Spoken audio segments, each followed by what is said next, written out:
You're very welcome to the Firm and Fast Golf Podcast. I'm your host, Shane Darby. We're going to start today's episode with a recap of what we've covered so far in this somewhat extended series on golf in the Netherlands.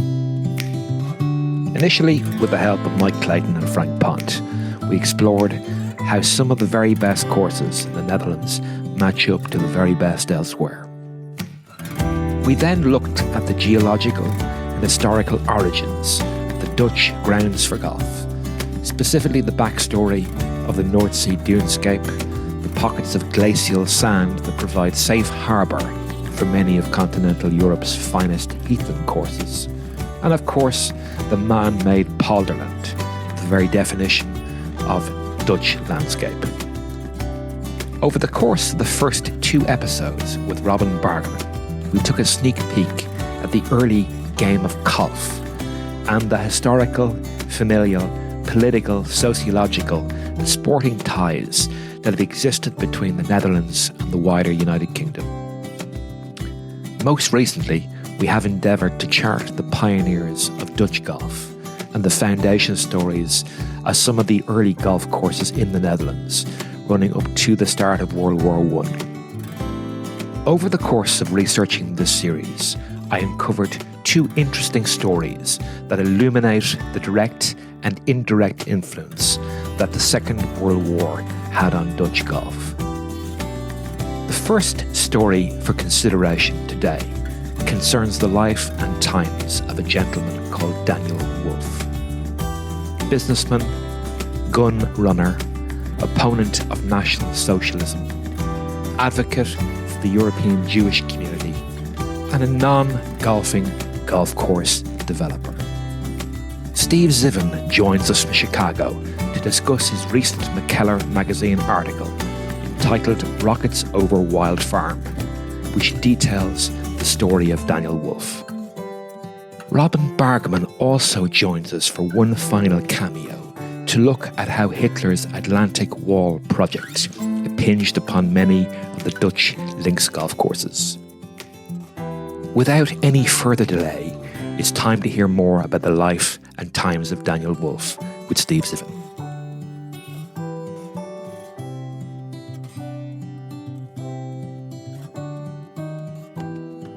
So over to you. Tell us a little bit about the embryonic stages of Royal Hague. So Royal Hague as a golf club had existed before World War II. A different location from where the current club and course are located. The original Royal Hague layout was destroyed by the Atlantic Wall, which I think most of your viewers are familiar with, built by the Nazis to theoretically impede an Allied landing on the shores of Europe. Where Royal Hague now is a different golf course. Was a different golf course. And it was created by a man named Daniel Wolff, who built it on his own personal property to be a public course. He did this between 1937 and 1939, which was obviously, in retrospect, not the ideal time to embark on a major golf building project. Daniel Wolff is a really fascinating character in himself. He's a very wealthy Dutch Jew who had purchased this property in Wassenaar, which is a very nice suburb just to the north of The Hague. This property encompassed a couple hundred acres of rolling dunes, and in this area of the Netherlands, which is famously flat, the dunes actually extend inland from the sea for about 1.5 kilometers or so. So inland far enough that subsequently the Atlantic Wall wasn't going did not end up destroying this golf course. And the dunes are incredibly heaving there. If anyone's been to Royal Hague, in a country that's almost completely flat, you kind of arrive there and suddenly there's just giant dunes stretching as far as you can see until you get to the ocean, which is about 1.5 kilometers away.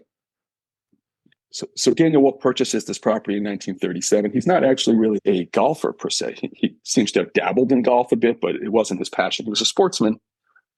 Horses were really what interested him. He had sponsored an Olympian in the 1936 Olympics, famously held in Berlin.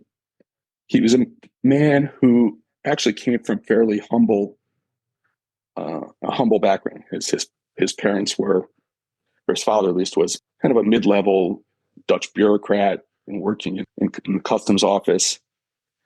Daniel Wolf was not a stellar student. He kind of grew up in his middle-class background, but his first big break in life was meeting his wife. And his wife was a member of the Vandenberg family, who are a very wealthy Dutch family who were involved in the foundation of Unilever, amongst other Dutch companies. So he kind of came into wealth through marriage. And his first business was whiskey. And from there, because of the need for whiskey barrels, he got into the timber business. This wasn't terribly lucrative, but it became lucrative when he struck an exclusive contract with the Dutch government to be the supplier for the Dutch railways of timber and railroad ties. And that was kind of in the 1920s, early 30s. So he's kind of prominent to Dutch society, started rising. At this point, he still doesn't own the property, which became Royal Hague. The 1930s is when Daniel Wolf kind of really hit his stride as a person. So he's young at this point; he's in his 30s, and he suddenly becomes like one of these figures who's got his hands in all of these historic, or subsequently really historic events. The first being the Spanish Civil War. So the Spanish Civil War, which breaks out in the early 1930s, effectively the elected Republican government of Spain, which leaned heavily left, was challenged by the fascists under Franco. The European states worried about this blowing up into a world war, pledged neutrality, although Hitler and Mussolini, although agreeing to neutrality, ignored it and were supplying Franco and the fascists, while the Western European countries, Holland being one of them, kept to the neutrality agreement. Daniel Wolf, sensing a moral imperative here, became the chief arms supplier to the Spanish Republicans to fight the fascists, kind of under the Dutch government's noses, because the Dutch government was staying out of it. He was the principal, certainly the largest supplier of arms to the Spanish Republicans. He then also becomes the largest contributor to the Dutch political parties who were challenging the rise of National Socialism in Holland. There's, just like in Germany, there was a rising fascist movement. There was a rise of the National Socialist Party in Holland. And he donated millions of dollars to the parties to oppose those who subsequently won in the elections. So at this point, even though he's kind of staying below the radar, he's not a household name in Holland, people are kind of increasingly sensing that he's very politically connected. It's around this time in 1937 where he buys the property where Royal Hague is. For reasons unbeknownst to really anyone today, I talked about it with club members, his descendants, he decides he's going to build this golf course. So at the same time he's funneling arms to the Spanish Republicans, he's fighting the Nazis in Holland, he reaches out to the preeminent golf architecture firm in Europe at that time, Colt, Alison, and Morrison, and asks them if they'll build him a course on his property. And Hugh Alison becomes really the point man on this. Hugh Alison had largely operated as Colt's man in North America throughout the 1920s. Famously, had built a lot of great courses in the Midwest, Milwaukee Country Club, Kirtland in Cleveland, Davenport in Iowa, amongst others.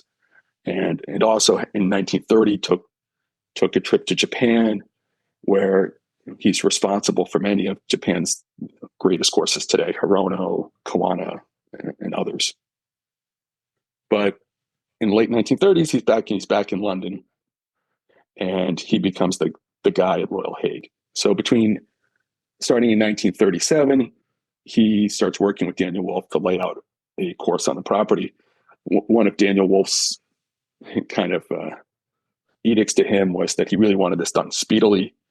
He wanted to open it by September of 1939, which we now know is kind of when the clock hit midnight in Europe. So they start working on the course. 1938 is when Kristallnacht happens in Germany. There's basically a large pogrom against the Jews of Germany, and Daniel Wolf gets extremely involved, in another kind of world event, in that he's becomes one of the leaders in trying to figure out how to resettle the Jews of Europe elsewhere. He very presciently, appreciates that there's a looming, threat of genocide with the Nazis in Germany, and he starts traveling, reaching out to people, trying to figure out if there's some place that they can be resettled. Holding, meetings at his house which still exists adjacent to the 18th fairway at Royal Hague. And Chaim Weizmann, the future president of Israel, visits. So this course is being built during this really interesting time in history. And in the correspondence of Daniel Wolf, he's not only corresponding with, world leaders, he's intermixing that correspondence with letters to, Hugh Alison, where they're talking about the details of the construction of this golf course in his backyard, which he's actually intending to make public for anyone in Holland who wants to play. So it's this really fascinating tale of construction. The course opens, it's finally completed in September of 1939. War has broken out on September 1st. Hugh Alison isn't able to travel to the opening, which takes place on September 30th, 1939. Well, 8 months later, the Germans invade Holland. So really, there's only this period, of 8 months, and much of it the winter of 1939 into 1940, when the course is open as Daniel Wolf intended it. The day that the Nazis invaded in May 1940, Daniel Wolf is actually out of town. He's gone to France on business. German paratroopers cut off the bridges in the south of Holland, so he can't get back. So his wife and 2 daughters are stranded there. He spends the summer of 1940 trying to figure out how to get them out. He's unable to do that. He actually spends the rest of his life trying to determine a way he can rescue his family. But there's just no way for him to get to Holland. There's no way for him to get them out of Holland. He himself eventually travels to England, and then is sent by the English to New York to try to procure arms for the British in the war effort, because they know he has a history of arms procurement, where he dies at a very young age in New York in 1942. Fascinatingly, though, his property during the war is commandeered by the head of the German Wehrmacht, and not the occupying German forces in the Netherlands. So it's Friedrich Christiansen, yeah. Exactly right. So this high-ranking Nazi officer who's in charge of the Nazi occupation of the Netherlands takes over Daniel Wolf's house, makes it effectively Nazi headquarters, confiscates his things. Daniel Wolf had lots of things of value in his house, including a priceless art collection. In this house where Daniel Wolf had before the war hosted future Western world leaders, a who's who of Nazi war criminals visits. Goebbels, Himmler, Göring, they're all spending the war visiting Friedrich Christiansen at Daniel Wolf's house and the estate with Royal Hague, what becomes the Royal Hague Golf Course in the backyard. Göring confiscates much of his art. He takes one of his paintings at Jan Steen for Hitler's personal collection. The golf course seems to be maintained throughout the war for the use of Nazi officers. There's some type of reciprocal arrangement made with Hamburger Falkenstein Golf Club. So when the war ends, the golf course is still maintained and in working condition, and the sprinklers have been maintained. And Daniel Wolf's wife and 2 daughters, after a harrowing story, they were put in concentration camps like most, effectively all Dutch Jews.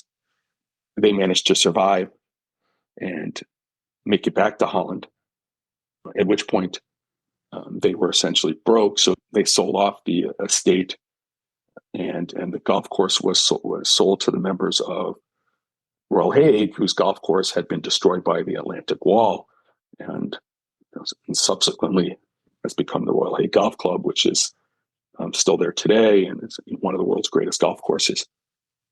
So that's kind of maybe the 10-minute brief summary of the origin of Royal Hague, which is obviously very unique as a golf course origin story, right? In America. Most of the best classic golf courses have a very similar story. They're effectively built by a club of wealthy businessmen at the turn of the century, early 1910s, 20s, who hired one of a half dozen famous architects to build them a club.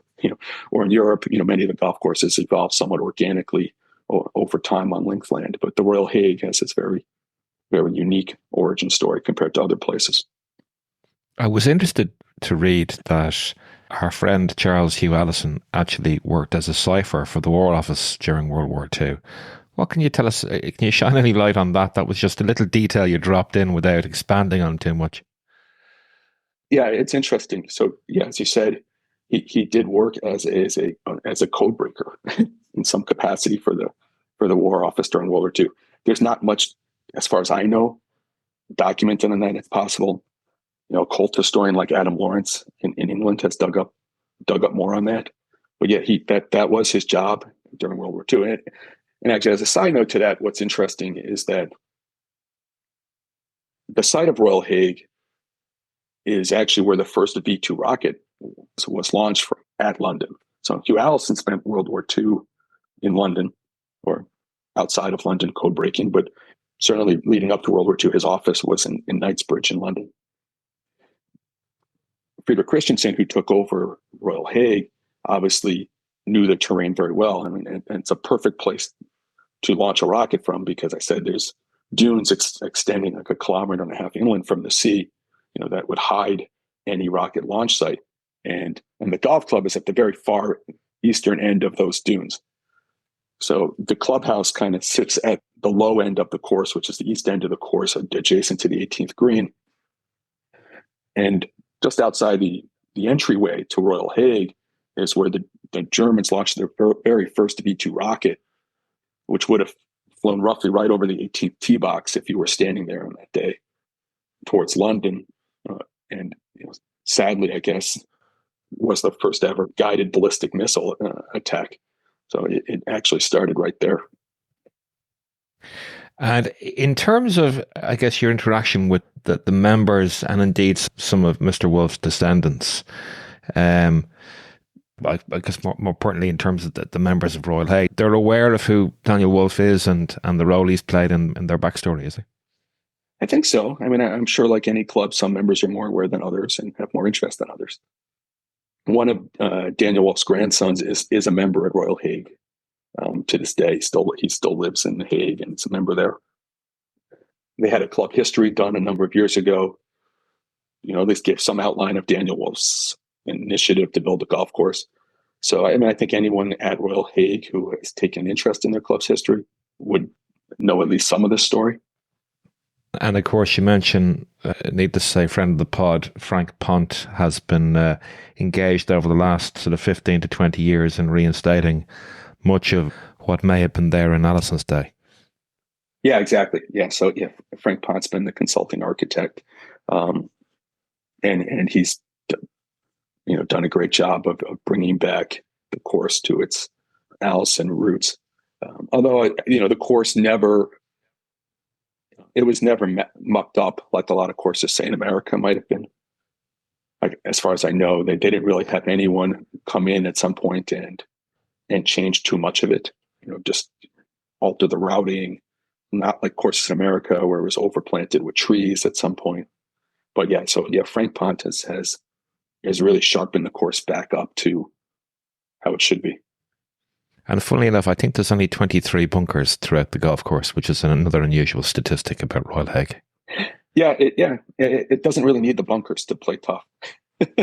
Yeah, it's certainly doesn't. Those perched greens on the false fronts generally tend to address those particular questions all by themselves.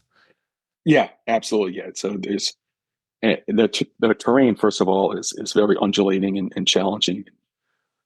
As I've said a few times here, unlike what one might, one's preconceived notion of a golf course in Holland might be, this course is extremely hilly and undulating. And Hugh Allison, his style, which might not be that familiar to people in Europe, and he didn't build anything, I don't believe, in the UK or Ireland. It was probably a little bit of a marriage between the American style and the more minimalist Colt English style. He spent all those years in the 20s observing American architects like Rayners, the Tillinghast, etc., who moved a lot more dirt, as opposed to, say, Harry Colt. And that was kind of his style.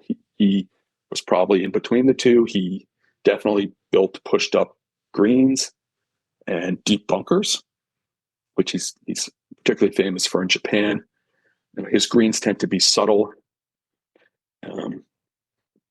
But yeah. So I mean, the pushed up greens, on the undulating terrain definitely creates a challenge in itself at Royal Hague. Did you, during the course of your research, come across any communication gave any inkling of what John Morrison and Charles Hugh Alison came across when they actually arrived in Wassenaar the first time? Presumably they were pretty awestruck with the contour that they had to work with. Yeah, absolutely. Yeah, I mean, there's correspondence, of their, of being very impressed with the land that they had to, the template that they could work with at Royal Hague. And Daniel Wolf was very hands off, so he was, from an architect standpoint, probably a great client to work with. He was perfectly happy with the clubhouse, being on the lower land beneath the dunes. The natural place, if you wanted the clubhouse, would be up on top of the dunes with 360-degree views and views of most of the golf course.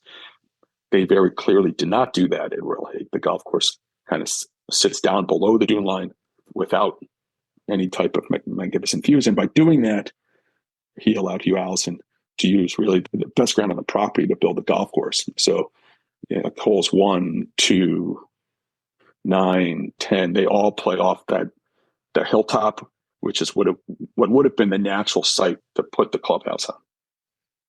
And it seemed to be a real race against time, obviously, to try and get the golf course completed as the countdown to World War II approached in 1939. Yeah. And then that was what I found really compelling about the story, is that the correspondence back and forth between Daniel Wolf and Hugh Allison in 1938, 1939, is very much littered with urgency. Daniel Wolf is pressing them to hurry up. And the correspondence, unfortunately, we have is really one way. We have the Allison correspondence, but we don't have the Wolf correspondence to him. But so we can interpret what Wolf was telling him by what Allison is writing in response. Mm-hmm. No, it's very clear that we have to get this done. These deliveries are, there's constant talk of the sod delivery is late. We have to make a visit urgently. There's lots of pressing of the contractors to hurry up, to stay on schedule. There's references to Daniel Wolf's request that the course be done by September 1939. And they built the course very quickly. I mean, they effectively in about a year and a half. Yeah, and obviously this was done because Daniel Wolf recognized the declining situation in Europe. Yeah. And come here, do we know if it's Copain were the contractor, or is somebody else from the UK, or is that a little bit too much detail that me asking you about? No, you got it. It was Copain. Yeah. Okay. Which is interesting, because obviously when Colt and Co. originally moved over to hawk their wares in Holland, they were inclined to try and get their usual Franks Harris contractor involved. But I know from the Kennemer onwards, it seemed to be Copain all the way, with a bit of a revenue share on the contractor side for the designers, by all accounts. Yeah, offhand, and I'm not sure we even know. I don't know what their financial arrangement was with Copain, but that they were the contractor. One thing we didn't cover off was what happened to Daniel Wolf's wife and his kids. Yeah, so I mentioned it briefly, so I'll go into more detail. So as I said, Daniel Wolf was out of the country on the night of their Nazi invasion. When he heard about it, he had made arrangements for his wife and two daughters to escape via his yacht to England the following morning. But the Nazis, they seized all the southern bridges with paragliders on the first night of the invasion. So there was no way for his wife and two daughters to get out. He was able to protect them from deportation for a few years. Because of his connections, he got them a Paraguayan passport. He got them dual citizenship, which protected them for a while. But ultimately, they were arrested and sent to concentration camp. First camp was Westerbork, which is kind of where many of the Dutch Jews were sent. It was a transit camp. And subsequently, they were sent to Bergen-Belsen, which was a concentration camp as well. Part of what protected them is where they were initially held. It was the Nazis treated them as well as some other people as kind of almost like hostages because they came from a very wealthy, prominent family. The Nazis treated them better than the average person, thinking that they might be able to trade them for, say, Nazi war criminals at some point. In the end, that is probably what saved them because they weren't sent to like a death camp like Auschwitz, like most of the Dutch Jews as early. As the war kind of reached its climax and the Nazis tried to hide their crimes, they kept transferring them further east. And what ultimately happened to them, they were put on a train to be transferred to another camp called Theresienstadt. This is in 1945. And as the train was heading out there, the Allies, who were advancing ever closer, had bombed much of the railroad tracks that train was intended to take. So this train is known to history as the lost train. It wandered for approximately 2 weeks through Central Europe with no real place to go because all the railroad lines had been cut until after 2 weeks of just kind of wandering around, it ran into the Red Army. And the people on the train, many of whom had died, and many of whom were suffering of disease, were freed. And his wife and two daughters happened to be on the train and alive. They recuperated in a local farmhouse with the help of the Red Cross. And then as the war ended, made their way back home in the summer of 1945. What did they find when they made their way back home? I mean, presumably all was not as they left it originally. Correct. Yeah. So the golf course, as I said, was maintained. The house obviously was still there. It had been occupied by the Nazi high command. Much of their goods had been looted. Their prized possessions were gone. The Allies were using the house as a base of some sort, or is that military headquarters of some sort at that point. I don't remember all the details or know all the details. The silver lining of the story is that one of the two daughters, when they moved back, met and fell in love with a South African who was part of the British Armed Forces, was an officer who was stationed at their house. It was a young officer stationed on the property. I don't know exactly what his role is, but she met and fell in love with him, and they subsequently got married. And that's kind of the silver lining to the story. And the club member who I mentioned earlier, that's their son. He still lives in The Hague and is a member there. The Wolf House is now the residence of the Canadian ambassador to the Netherlands, and it sits kind of adjacent to the 18th hole. It's not the clubhouse. The clubhouse for the Royal Hague was built by Daniel Wolf as well, but it was certainly during the war. It was kind of a Nazi officer's mess and house, and today it's the clubhouse. But the actual Daniel Wolf house is still there, and it's the Canadian ambassador's house. It's along the 18th hole. the original Hague Golf Club, which I think was in Klingendal, didn't fare so well in terms of the building of the Atlantic Wall defences that you mentioned earlier on. And basically as a result of the fact that the golf course was in a state of disrepair, really, I suppose, after World War II, they were kind of left without a home as well. And do you know much about how it was to become that the Klingendal guys would move up to Royal Hague, or sorry, to the Wild Farm, shall we say? Yeah, sure. I don't know that much about the original Royal Hague golf course. It wasn't what I was interested in when I was writing the story of Daniel Wolfe and the building of the Wild Farm, or what's now called Royal Hague. But yeah, certainly after the war, their course had been destroyed by the Atlantic Wall. They were looking for a new place. Daniel Wolfe had passed away. I'm sure, in retrospect, they would think that this was actually very fortunate for them, because the course that Daniel Wolfe had built with Hugh Alison was a much superior golf course to what they were playing on before. So they lawfully struck a deal with Daniel Wolfe's wife, Renee, to purchase the golf course for themselves. So that's how they acquired it, and that's how it is today. And still there to this day. One final question, Steve. What, to your mind, could you give us an assessment of the legacy that Daniel Wolfe has left? His story, and obviously the fact that Royal Hague is consistently ranked as one of the top golf courses in not only the Netherlands but continental Europe. Yeah, it's a really interesting question, right? And it kind of depends on one's interests and perspective, right? Probably for our interest, Daniel Wolfe's ultimate legacy, probably to his great surprise, is his golf course that he built with Hugh Alison, and that's what's still here 80 years later, and is thriving to this day, and it provides enjoyment for the members of Royal Hague and other members of the public who come to play it. It's one of the great golf courses of the world. Certainly one of the top very few in continental Europe.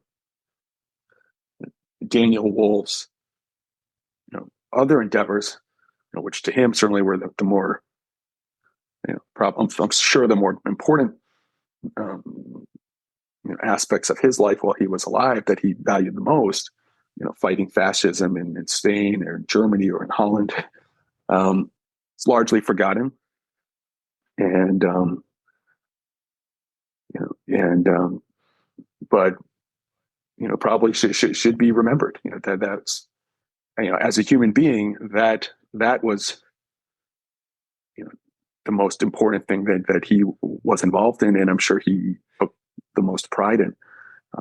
But obviously, the part of his legacy that's the most apparent is the golf course today. It's a credit to yourself and the research you put in. I was just rereading the article earlier on in preparation for our chat, and there's something quite cinematic about the tale. It feels like there's a movie in it. I don't mean to be offhand or flippant with that particular comment, but just it's pretty epic in terms of just all the strands that you managed to pull together. Yeah, I think you're right. I appreciate that. It's funny you say that, because Lawrence Donegan, who's one of the publishers, editors of McKellar, he's made the same comment. And I'm a doctor, I'm not a screenwriter. So he said, "Oh, you should expand this. Maybe we can make this into a movie or a book." I was like, "You mean you're currently a doctor? That doesn't rule out the fact that you may be a screenwriter also." No, this was hard enough for me to write an article about it.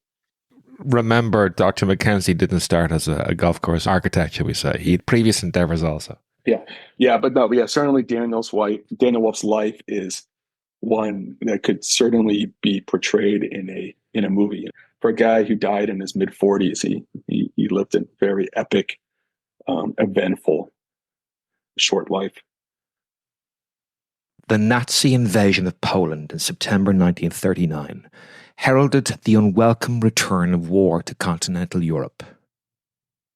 Germany would go on to invade the Netherlands in May 1940. From the start of 1941, the links courses at Noordwijk, Kennemer, The Hague, Domburg and Wassenaar were seized by the occupying forces due to their strategically important coastal location. World War II significantly influenced the future of all of the aforementioned golf courses over the immediate decades. Here's Robin Bargmann with a quick introduction to one of the largest building projects of the 20th century. Well, first of all, if you link it to the German occupation, the military occupation, and I'm saying military, basically the Germans built military defense systems, which they call the Atlantic Wall. And they wanted to basically defend the occupied country from invasions from outside. And the Atlantic Wall went all the way from Norway to the border of Spain. They were basically concerned that the British and American allied forces could land somewhere. And for that reason, actually the North Sea coast of Holland, say from The Hague to Amsterdam, was, in their view, vulnerable. And the Americans made a bit of a dummy move by having General Patton having a large part of his army based around Norwich there and ready to invade Holland as a disguise. And Patton was angry because he was basically taken off his command role and put in this role as being a dummy for an invasion. And he wanted to be, of course, in charge of the invasion. And Eisenhower was in charge of that, of course, and was in Normandy. But that's why actually in the dunes and behind the dunes, behind the places where invasions could take place, the Germans actually, using Dutch constructors, built all these defense structures. So on the coast, it's batteries with cannons, but you have to man all these things. So you've got also structures where soldiers were kept. They have to sleep somewhere and have their food. So that's where we call them bunkers. That's funny. I don't know why the German bunkers are called bunkers, but it's the same word as the golf bunkers. So construction of the Atlantic Wall began in late 1941 in response to the threat of a protracted two-front war for Germany. The wall aimed to strengthen strategic locations such as ports, cities and industrial areas along the entire 5,200-kilometre coastline, stretching from Norway in the north to the Franco-Spanish border in the south. The idea being that an enemy invasion could then be stopped with a relatively small military force. The construction of the Atlantic Wall halted and in some cases extinguished coastal golf in the Netherlands, in many cases forever. In one specific case, a facility and associated anti-tank defences and military bunkers has endured and in fact has been integrated into the design of one of the best courses in the country. Here's Robin Bargmann again with more information. So if that's the funny thing, the Kennemer has got about 130 German bunkers and maybe the same number of Scottish bunkers. And you also build walls and around the area where you think they're going to land. So that's why actually a wall was built around Zandvoort, from the north of Zandvoort going all the way to the south of Zandvoort. you can't land in the middle of the dunes because you need roads actually to move to the hinterland. So Zandvoort had a good connection to the hinterland. The roads, railroads. IJmuiden had the canal, so they could easily move to the hinterland. So if you try to defend it, that's why you build a wall around, and actually between the piers and IJmuiden is also huge defense systems. Would have been tough to land there, actually. So you had the command center on the coast, and as a fallback command center, they decided on using the building of the clubhouse at Kennemer, which of course you can't find anywhere. So I found some German drawings that basically point out that's why you have this structure of German defense bunkers around the clubhouse, and the clubhouse was also painted green. And this was done in 1943. But yeah, basically they never landed there. But we escaped from, which I told you, from the planned bombing of the clubhouse by the RAF, so that it was executed, the bombing, but deliberately, I think, and what I understand from Corliss, was deliberately the bombs landed on the other side of the road. Which is convenient, I guess, because you now still have the original clubhouse remaining intact. Yeah, but the interesting thing, the course was, except say 2 holes, which are now part of the 3 9-hole loop, and they started actually building the new 9 holes that Colt also had made the drawings for. They started building them in, I think, 31 and stopped in 33 because there was no more funding. That's when the crisis really was felt. Banks went bankrupt, so you had to be careful where your money was. But I've got pictures of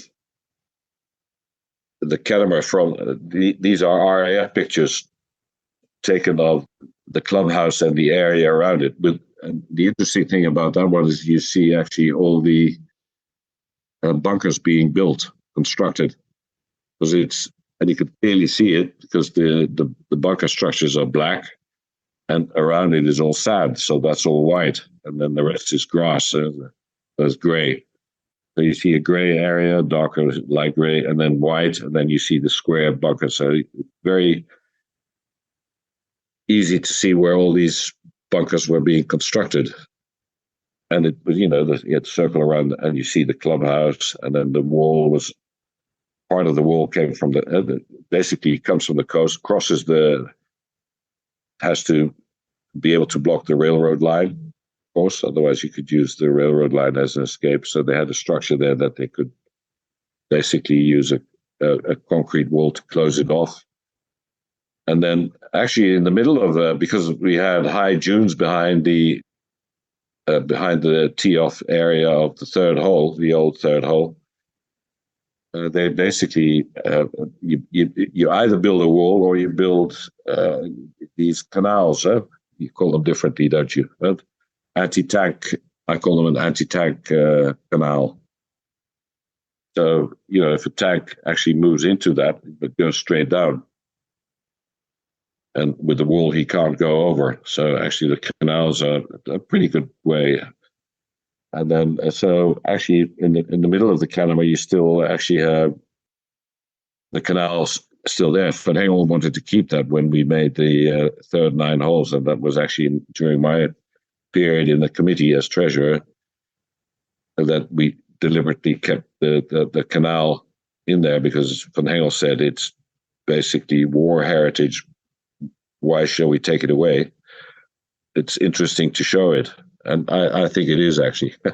People don't know it, so they think it's a very tough part of the hole. So if you play the Kennemer and you play for example, the 7th hole of the new 9 holes, by Colt, it was designed as a par 4, and the green was in front of the high and he designed it, of course, pre-war, so you didn't have the canal, but you did have the high dune. And so what Van Hengel did with Penning, he basically opened the canal and made the green behind so they took away all the sand there. And so you go through an opening where you have this anti-tank canal on the left and right side of your approach shot going to the green. If you go for the green and you miss to the left or the right, and you end up actually in the canal, snow water canal, it's all grass. With your ball, you've got a tough shot to actually, because you've got to go over the high wall and to the green. So it's but it's not natural. Colt would say, get rid of it. I'm pretty sure. And certainly, if we say it's part of a German defense system, get away with it. And anyway, but it's still there. And that's why the 7th hole is a par 5. But it's interesting that you basically go through the canal to the green. And it had to be made longer because the design of Colt was too short. So we had to build 2 par 5 holes. So the 2nd hole is also a par 5, long par 5, 600 yards, I think. But fairly flat. Actually, the new 9 holes were used for the Dutch Opens. And the outside 9 of Colt, so along the railroad, those were actually used for the tented village and things like that. While the clubhouse at the Kennemer appears to have had a guardian angel of sorts, the same cannot be said for the Domburgsche Golf Club. Founded in 1914, the course was also confiscated by the Germans in 1941. In preparation for the November 1944 Allied landing at nearby Westkapelle, the on-course defences were bombarded by Allied frigates. The damage was so extensive that it took until 1955 for the 9-hole golf course to be returned for member play. Thankfully, I can report that golf is still played on this Linksland gem in the north of Holland. The original Noordwijk Golf Club also came a cropper as a result of the Atlantic Wall. The course was extended to 18 holes by Harry Colt in the late 1920s. Unfortunately, these additional holes were the ones affected by the coastal defences. Noordwijk would be reborn over the following decades as an 18-hole golf course on a new site located some 5 kilometres to the north of the original location. The new course was designed by a club member named Paul de Jong. Ken Cotton provided initial architectural oversight and assistance, with Frank Pennick seeing the project to completion. Mackenzie and Ebert are Noordwijk's current consulting architects and are currently working through an onerous engagement process with the environmental and federal stakeholders in an effort to obtain permission to implement a course master plan. Martin Ebert has agreed to join me to have a chat over the coming months to further explore the Linksland delights on offer at Noordwijk. That concludes this episode. As usual, my thanks to both Stephen Zivin and Robin Bargmann, and indeed to you, the listener, for tuning in. Until the next time, happy golfing.